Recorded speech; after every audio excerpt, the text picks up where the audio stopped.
poquito más allá para... Sí, sí, el problema es que no nos sitio para la prensa. Vamos a dejar un poquito. Vamos, un poquito nada, no así que pero ahora no tenemos que buscar luego en nuestro propio hueco. Estamos muy pequeñitos, poco espacio ahí. Se ha nombrado obispo coadjutor al lado del arzobispo. No puedo llegar al tanto. Sabía.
A ver,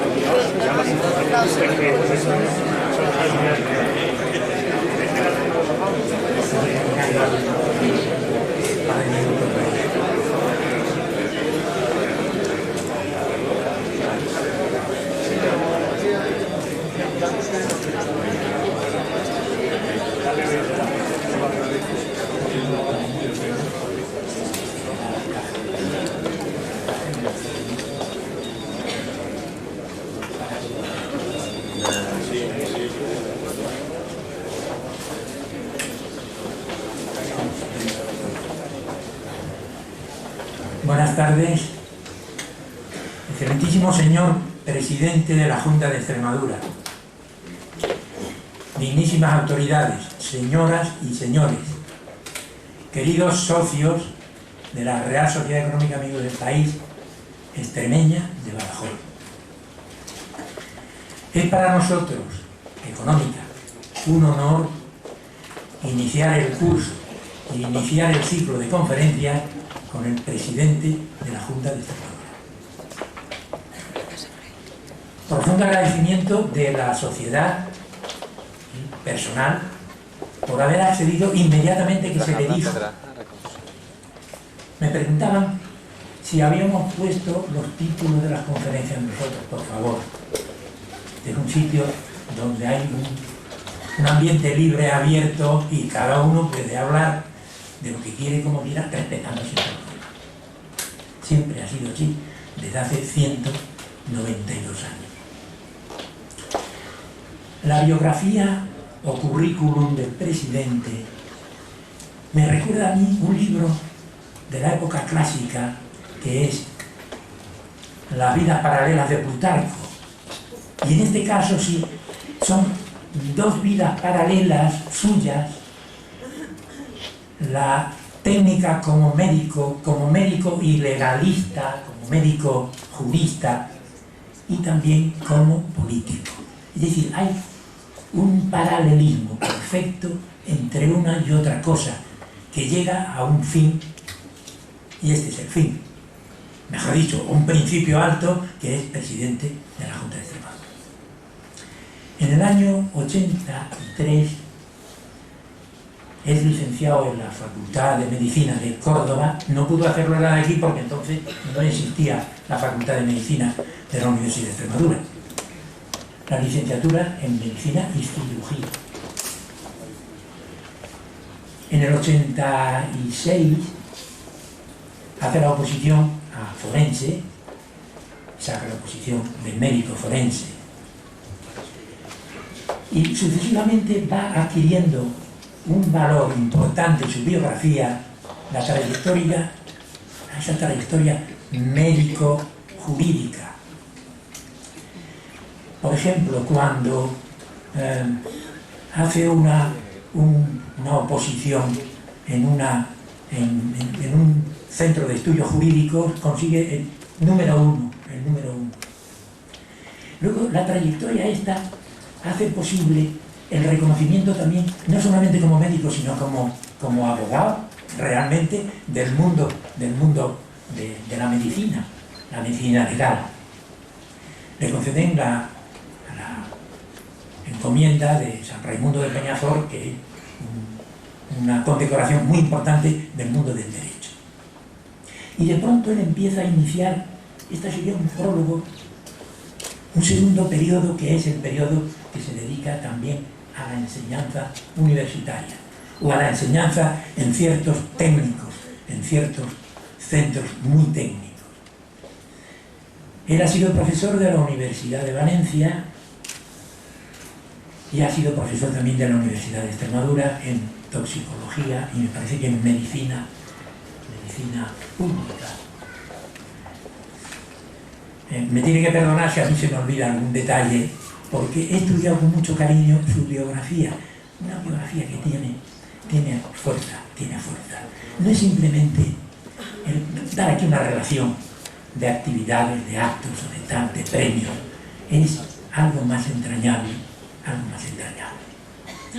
También consigue ser presidente de la Asociación Estatal de Médicos Forenses. Es decir que, como veis, en muchos frentes, en muchos lugares, consigue una preeminente altura, una preeminente presencia que hace posible el camino que ha ido recorriendo con paso firme y en una misma dirección. Para mí es un gran humanista. Como médico, los médicos en conciencia son grandes humanistas. Un gran investigador, porque un forense es un investigador. Me viene a la memoria Leonardo da Vinci, que no era forense, ni era médico, pero también diseccionó cadáveres.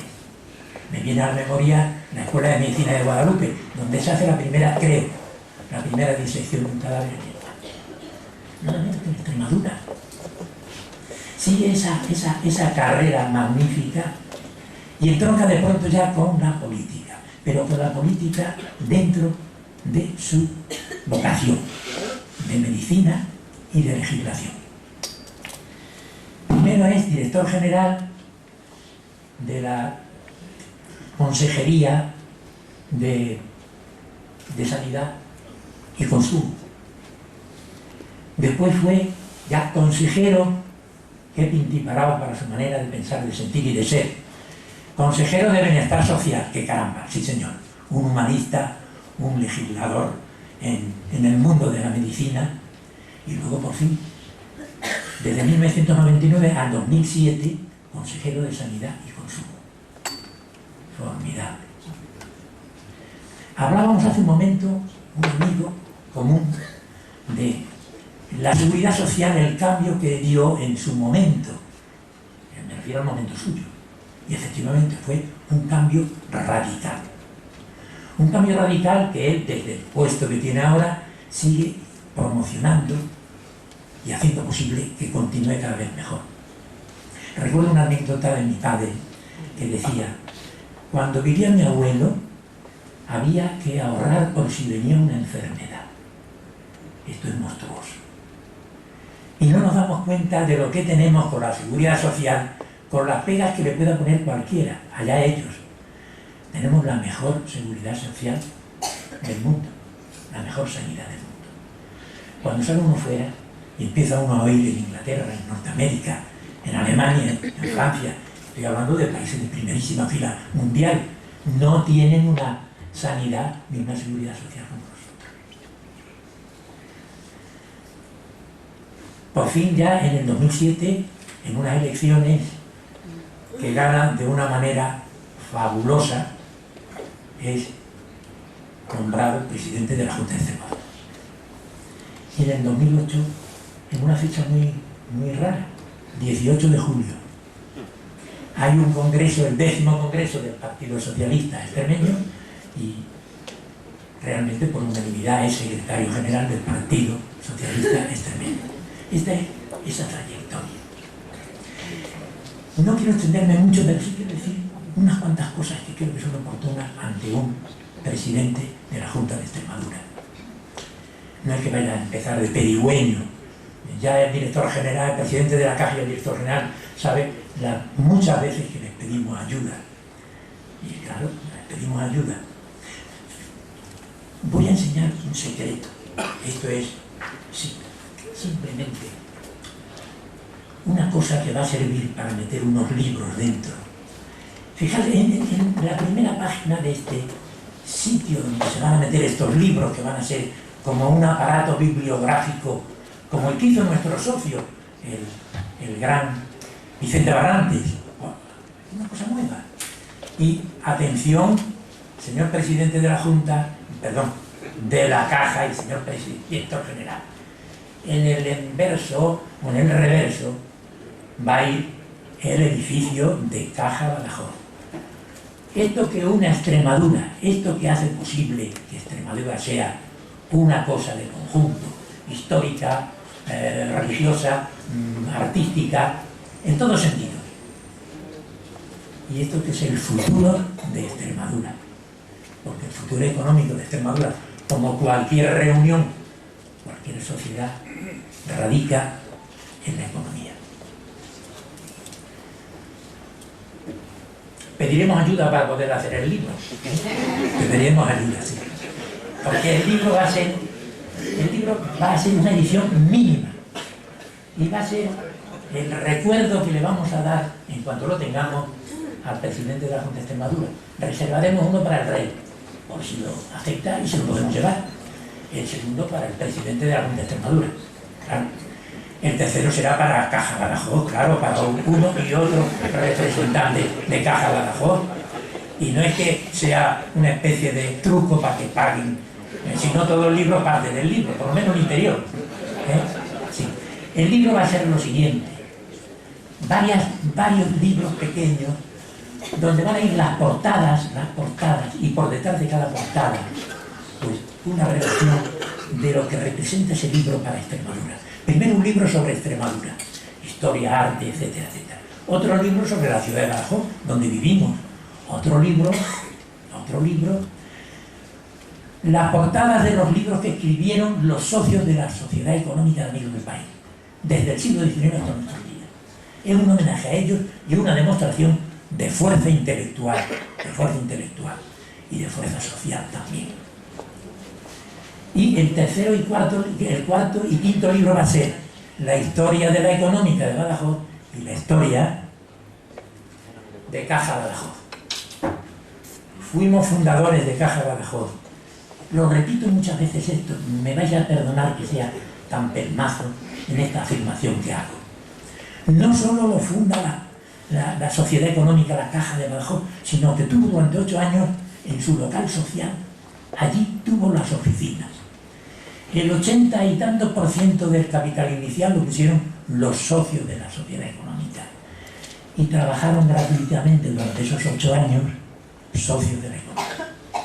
Es decir, que no somos cualquier cosa dentro de la Caja de Badajoz, mucho más que cualquier caja de España, que no tuvo esa suerte de tener una sociedad económica, ni la suerte de la económica de tener una caja como Caja Badajoz.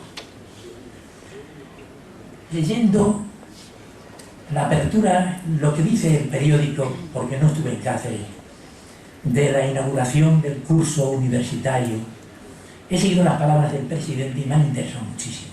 El I mayúscula, D y minúscula, sí. Muy oportuna y muy bien, sí.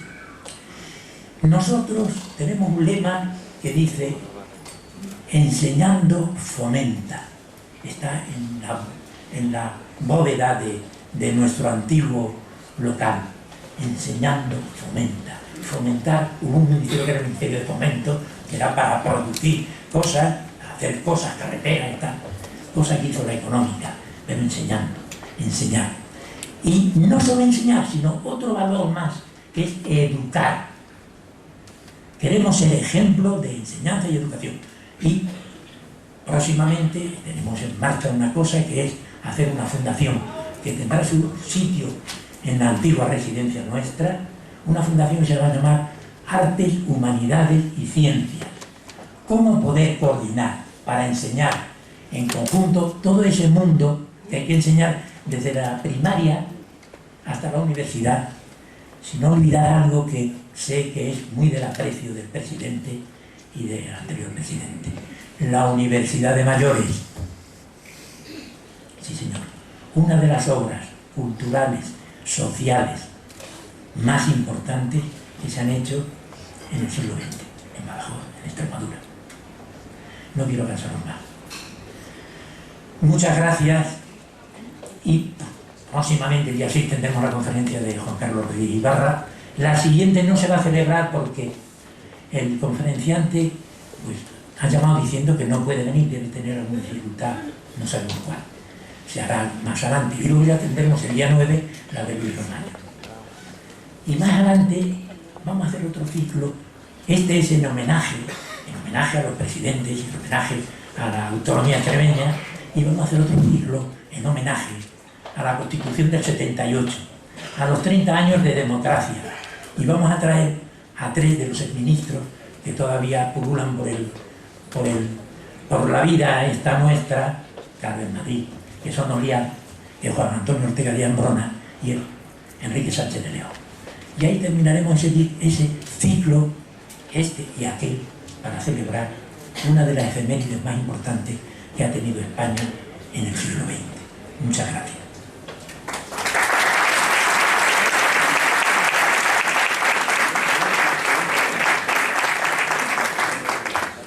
Bien, muchas gracias, querido Paco.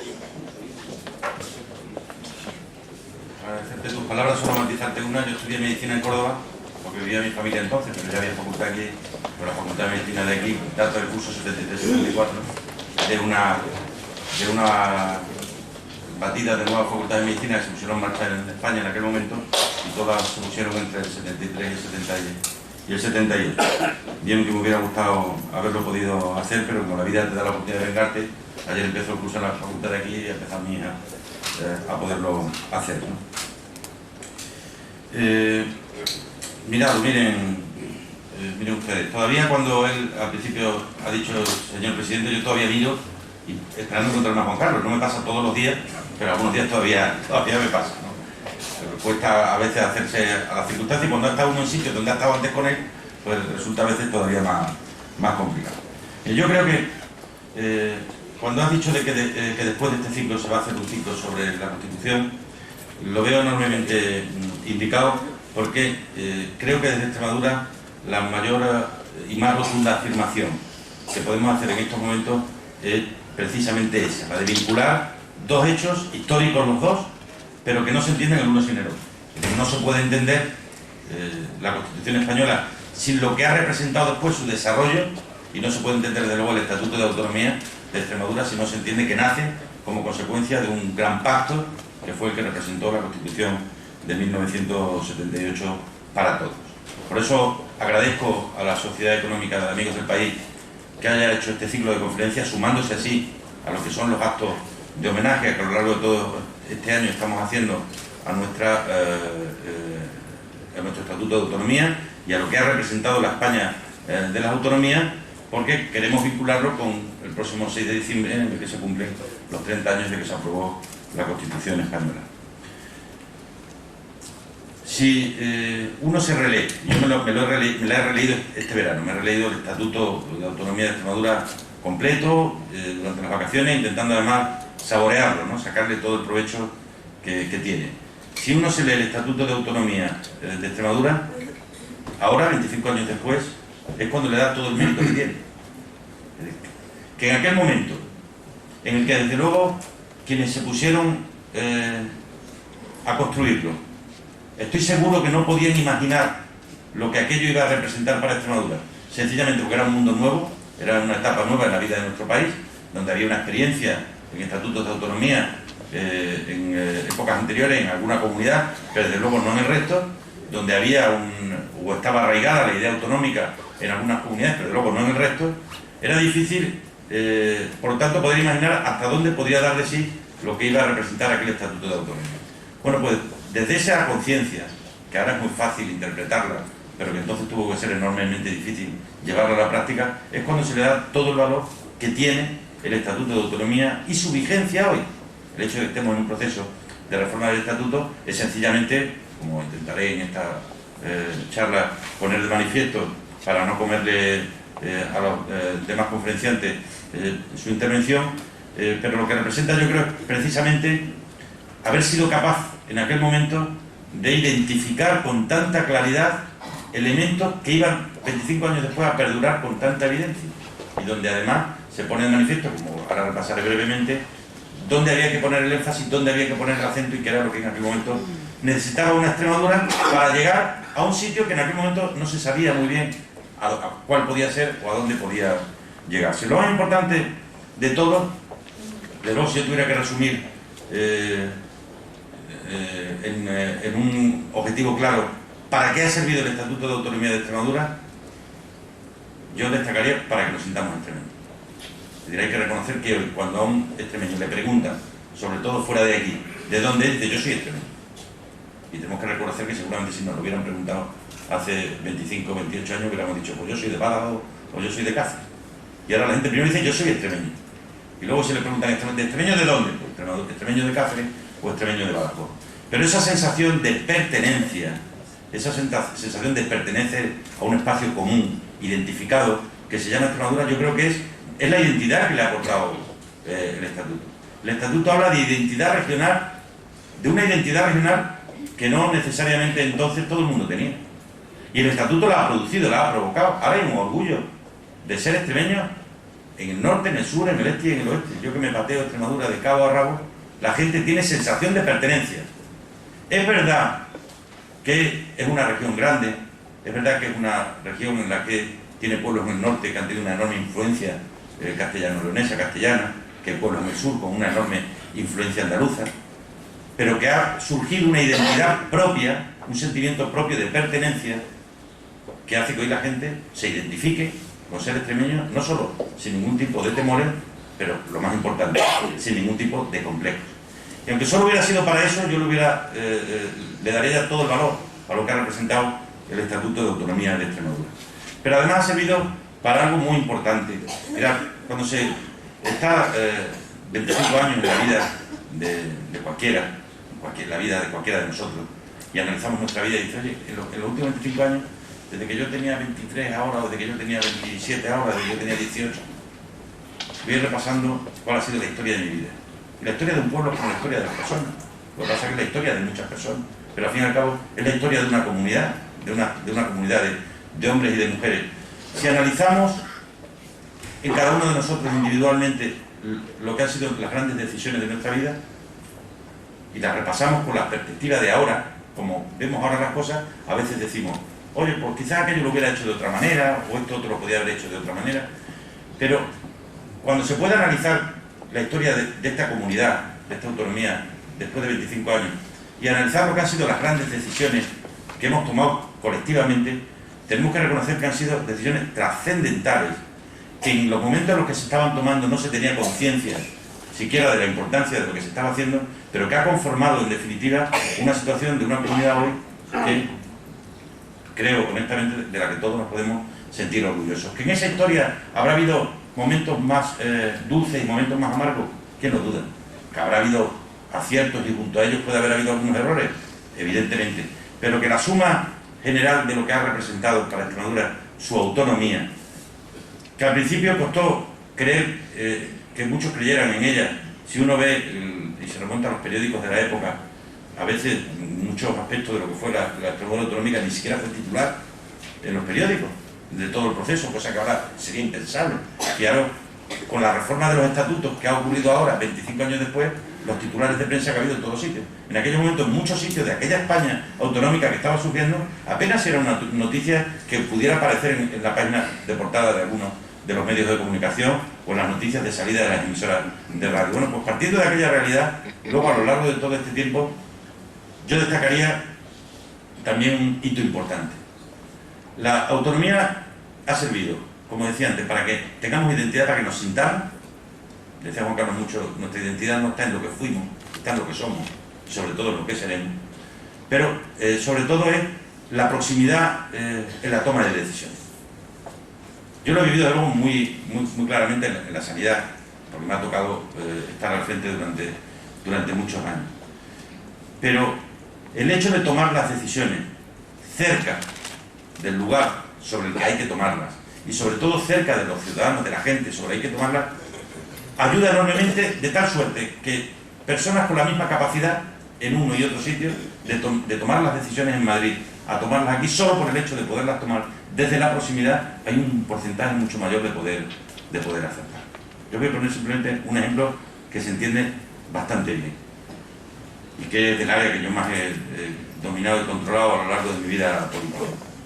Cuando el antiguo Insalu, que por cierto habría que rendirle siempre un homenaje, porque sirvió, Insalu fue junto al Inserso y junto al INEM y junto a la Seguridad Social, al INS, elementos transformadores en los años 80 enormemente de la gestión pública en España.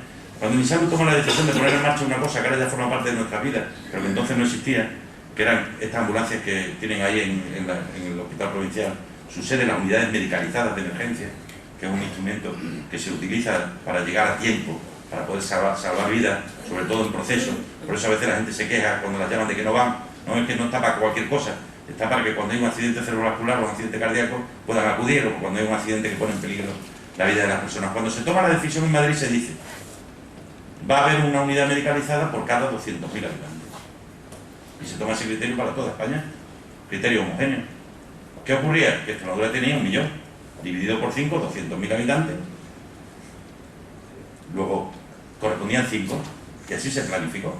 Y se instaló una en Badajoz, se instaló otra en Mérida, se instaló otra en Cáceres, se instaló otra en Dominico y se instaló otra en Plasencia. ¿Qué ocurría?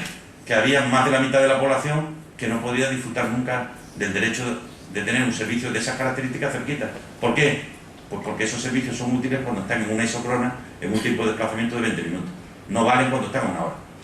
Y había más de la mitad de la población en Extremadura que vivían a más de 20 minutos de esas unidades. A efectos de Madrid, estaba cubierto todo el territorio nacional. Había una unidad cada 200.000 habitantes en todos sitios, con la diferencia de que en Madrid una unidad cada 200.000 habitantes hacía que en la ciudad de Madrid hubiera montones de ellas, mientras que aquí había una en Badajoz y no volvía a haber otra hasta Mérida y no volvía a haber hasta Don Benito. No la había, por supuesto, en todo el sur de la provincia, la había en Cáceres, la había en Plasencia, pero por supuesto no la había en todo el norte de Cáceres, no la había en la Villuerca, o no la había en la Sierra de San Pedro, no la había en la comarca de la Sierra de Gata o de las Lourdes. Por eso no es que hayamos sido mejores, sencillamente se daban 2 hechos. Uno, nos jugábamos mucho más en el envite, porque estábamos hablando de nosotros mismos, de nuestras familias, de nuestros conciudadanos, a los que le conocíamos la cara y el rostro, y además estábamos tomando decisiones sobre la base de la realidad, de la proximidad, de la cercanía en la toma de decisiones. Y si esto lo llevas al conjunto de los servicios públicos, y lo llevas a la escuela, y lo llevas al instituto, y lo llevas a la universidad, ¿por qué se decide en un momento dado que haya en Extremadura 4 campos? Sencillamente porque había de alguna manera que montar en el carro de lo universitario y de la universidad a mayor número de personas e intentar acercar los campos lo máximo posible a la ciudadanía. Si bien es verdad, ya sabéis el gran debate que se produjo en aquel momento sobre lo que representaba el tener campos compartidos en vez de haber tenido campos unidos. Y luego la historia nos juzgará y nos dirá si acertamos del todo o si seguramente hubiéramos acertado más de otra manera. Pero la realidad es que la toma de decisiones se basó fundamentalmente en algo que estaba en el corazón del Estatuto de Autonomía del año 1983, que era la equidad en el desarrollo, la igualdad, una aspiración de un equilibrio entre lo urbano y lo rural, que ha sido luego lo que a lo largo de todos estos años hemos ido desarrollando. Tercera cuestión, a mi juicio, importante. Se ha dicho, yo creo que una buena definición de lo que fue el Estatuto del 83, fue un estatuto de los políticos y de la política. Fue un estatuto más de los políticos y de las políticas que de la propia sociedad.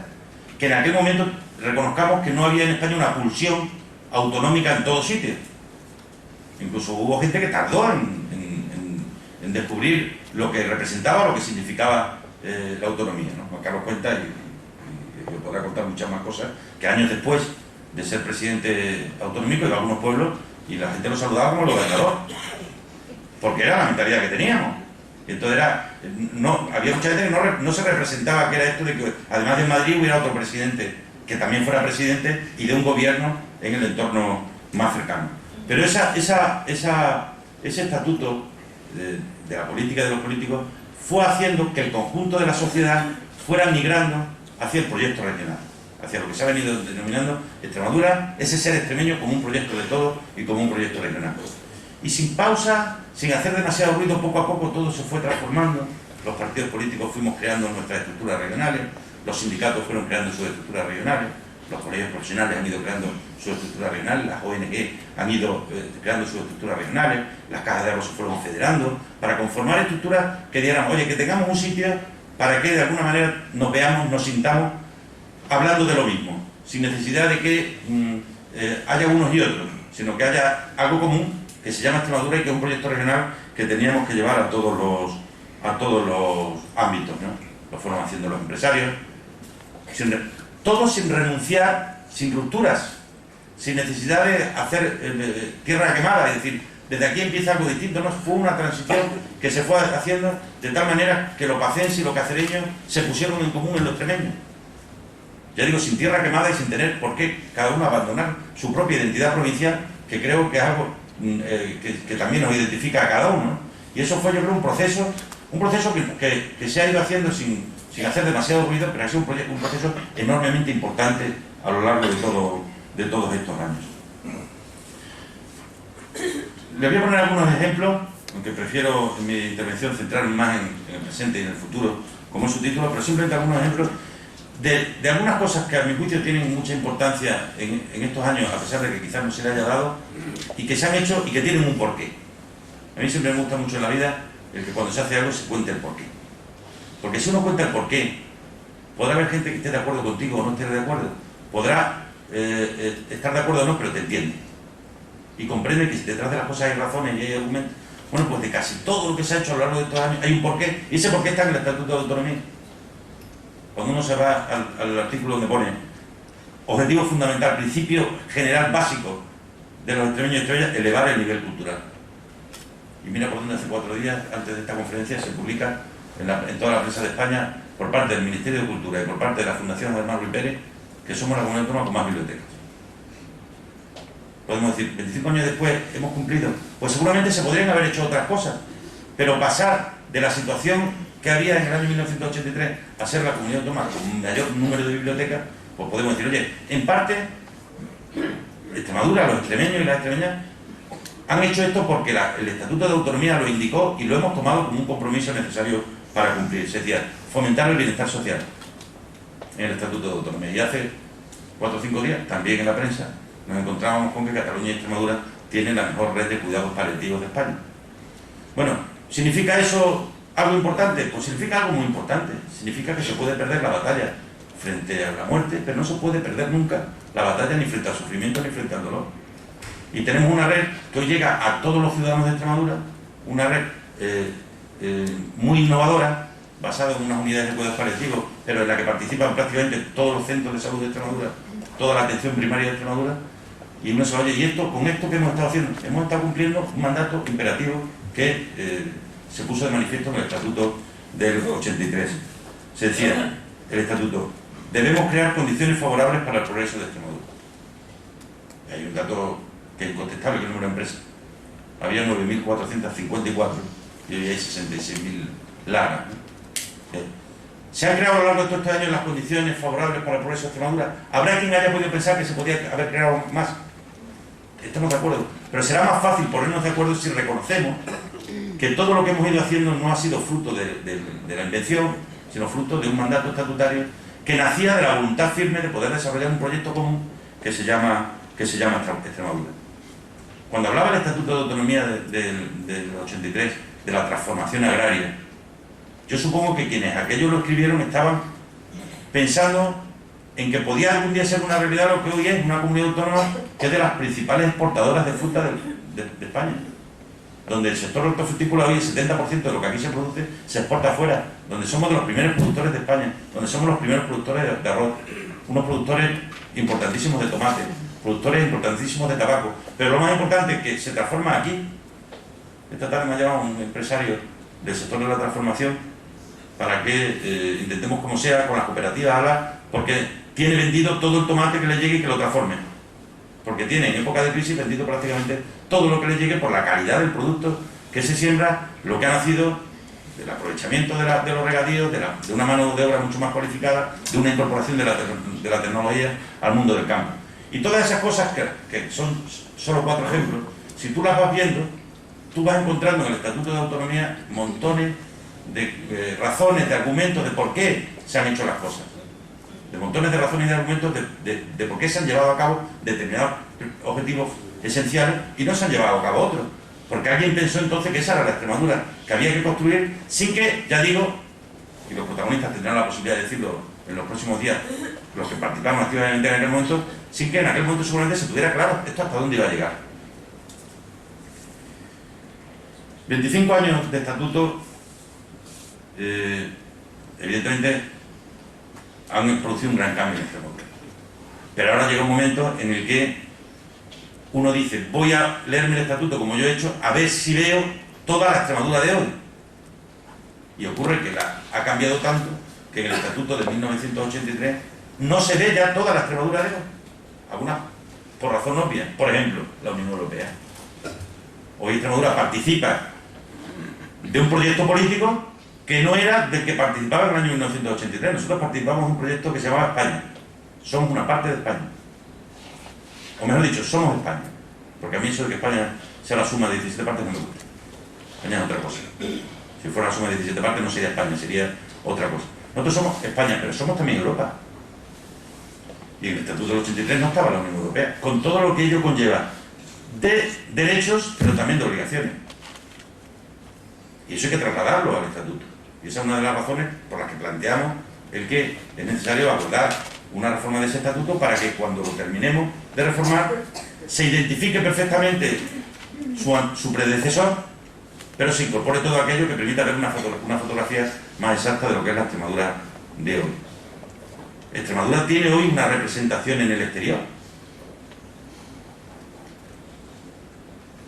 Yo quiero que las únicas embajadas de España que haya en el mundo sean las embajadas de España. Ahora, hay una realidad incontestable, y es que Extremadura hoy pertenece a la Unión Europea, pertenece a los consejos de los que se ha dotado la Unión Europea como Comité de las Regiones y tiene una oficina en Bruselas.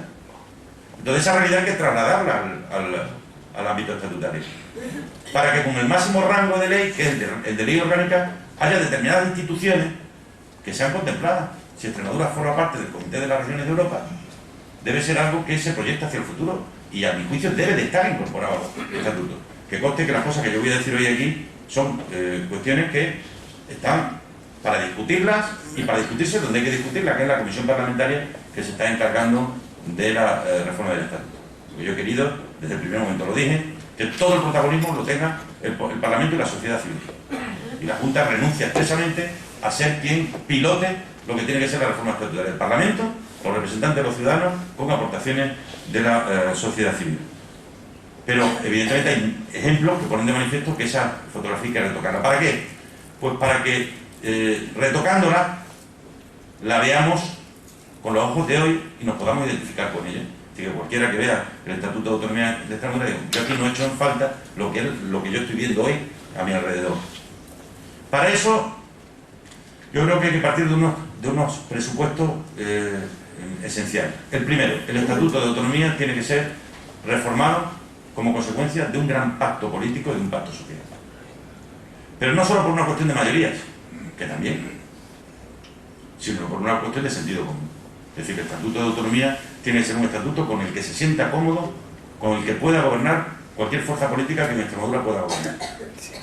No puede ser un estatuto que yo lo haga pensando, como presidente de la Comunidad Autónoma y secretario general del partido mayoritario, lo haga pensando en que vamos a gobernar siempre, o pensando que pudieran otros gobernar siempre. Gobernará quien diga a los ciudadanos. La alternancia en política no es obligatoria. Lo que tiene que ser es posible, pero no obligatoria, en función de lo que los ciudadanos decidan. Pero sí, el marco del reglamento del juego, el marco de juego, tiene que ser uno que permita que cualquiera pueda sentirse cómodo gobernando con él. Pero tiene que haber también un gran pacto social. El Estatuto de Autonomía tiene que ser algo con lo que el conjunto de la sociedad se identifique. Y ahí es muy importante que empresarios, que sindicatos, que agentes sociales, que organizaciones, que entidades puedan decir su opinión, para que se puedan sentir identificados. Porque tiene que ser esa parte de la vida política y social que no sea discutible. Como la Constitución tiene que ser esa base de la convivencia en España que no puede ser discutible. Yo por eso el Día de Extremadura este año decía, el que quiera modificar la Constitución tiene que decir que quiere cambiar la Constitución. No puede decir que quiere cambiar el modelo de financiación para, sin cambiarla, cambiarla.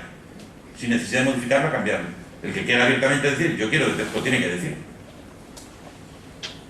Y por eso creo que es fundamental el que alcancemos en torno a esto un pacto político social. Y por esa razón, cuando yo accedí a la presidencia de la Junta, en el primer debate de mi investidura, yo le ofrecía a la oposición un acuerdo en varios temas que quería que eran esenciales para Extremadura, pero el primero de ellos, el Estatuto de Autonomía. Y cuando firmamos con los agentes sociales, sindicatos y empresarios, el acuerdo para el impulso del diálogo social, llegamos también al compromiso de que serían escuchados en la elaboración del Estatuto de Autonomía.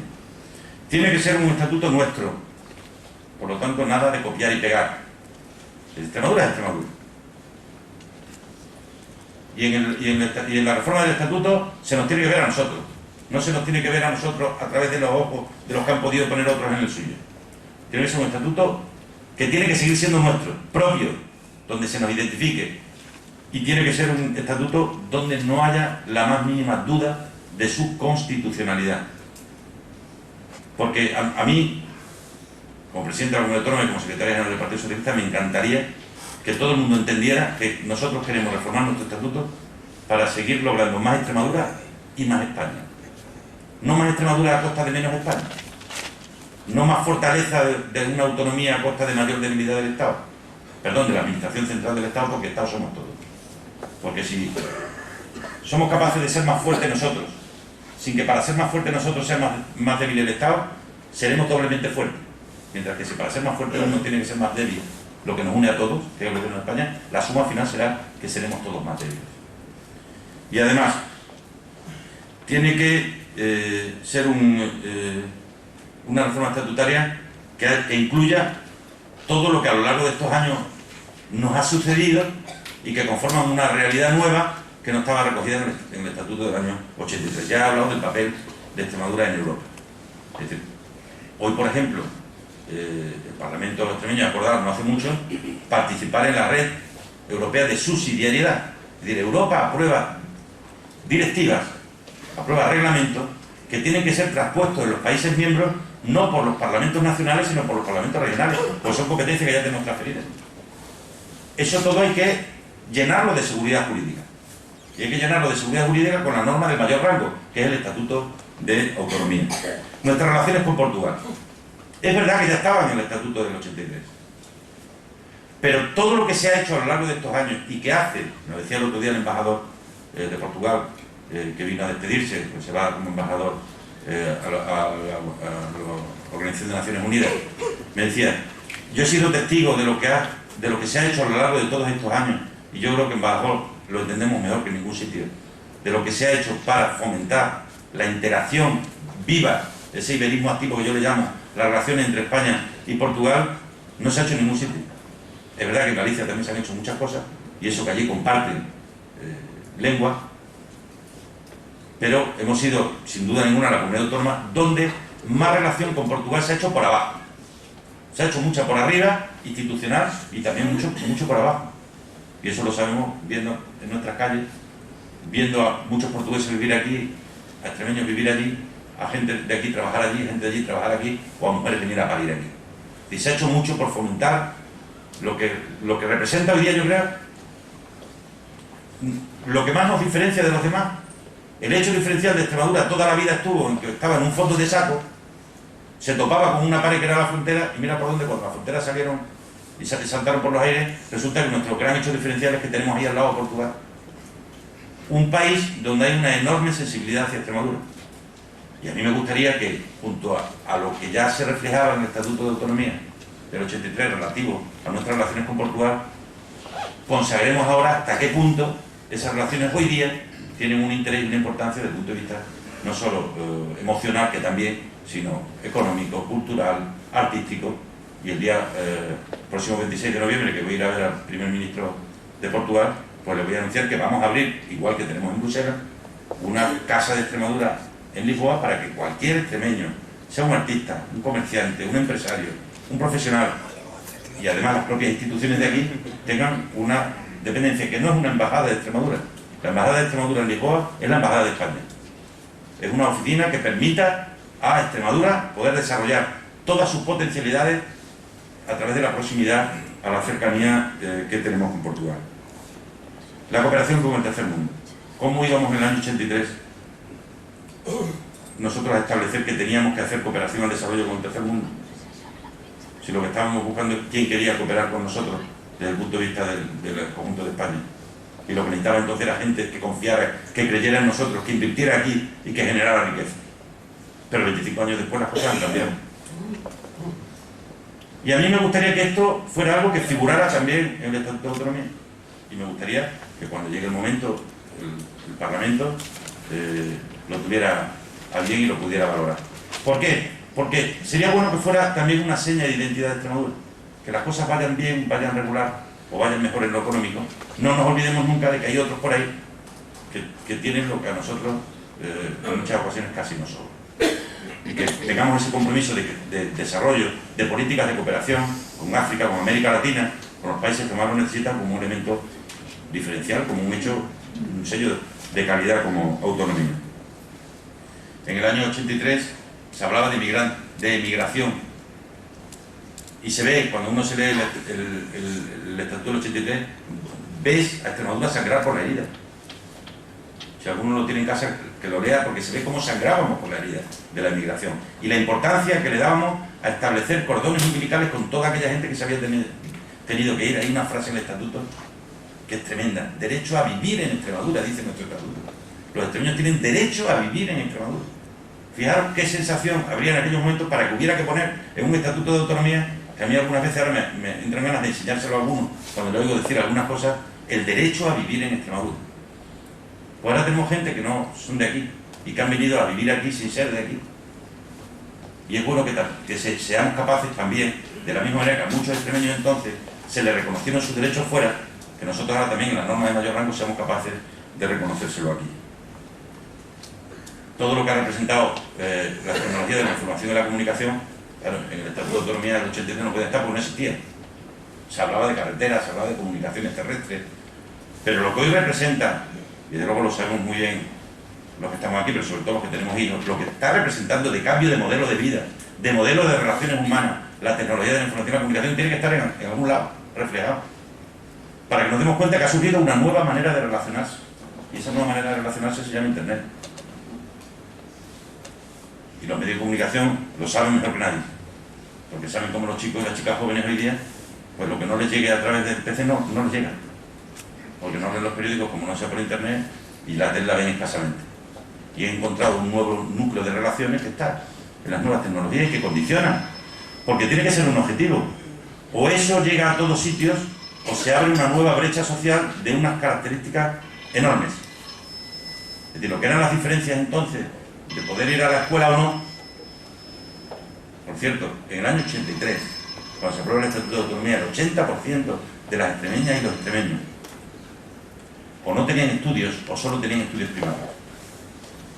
Este dato se lo explicaba yo el otro día a uno que hablaba, dice: hombre, ¿cómo el interés que estáis poniendo en Internet, pero todavía estáis por debajo de la media en lo que es el uso en el domicilio? Digo, mira, yo de la edad de mi hija no conozco a nadie que no lo tenga. Ahora es que aquí hay dos generaciones de gente que muchos de ellos no saben ni leer ni escribir porque nadie los enseñó. Entonces a esos no se les puede exigir que se conecten a Internet. Y cuando hacemos las cuentas las tenemos que hacer sabiendo de cuáles son las situaciones de partida.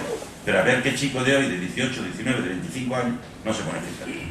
Entonces hacemos las encuestas contando con la totalidad de la población y no las hacemos contando con una población que evidentemente tiene una enorme resistencia a poderse incorporar a algo porque no lo dejan ni siquiera incorporarse a algo tan elemental como era poder leer. Luego yo creo que hay que reforzar mucho la participación. Yo solía decir una cosa en la campaña y la mantengo viva porque es algo de lo que estoy absolutamente convencido, que en política y desde luego en una democracia es fundamental saber lo que la gente vota, entre otras cosas porque su voto es el que decide. Pero a mí me interesa mucho saber lo que la gente opina, y se vota cada 4 años y se debería de opinar cada más tiempo. Entonces ese saber lo que la gente opina tiene que hacer que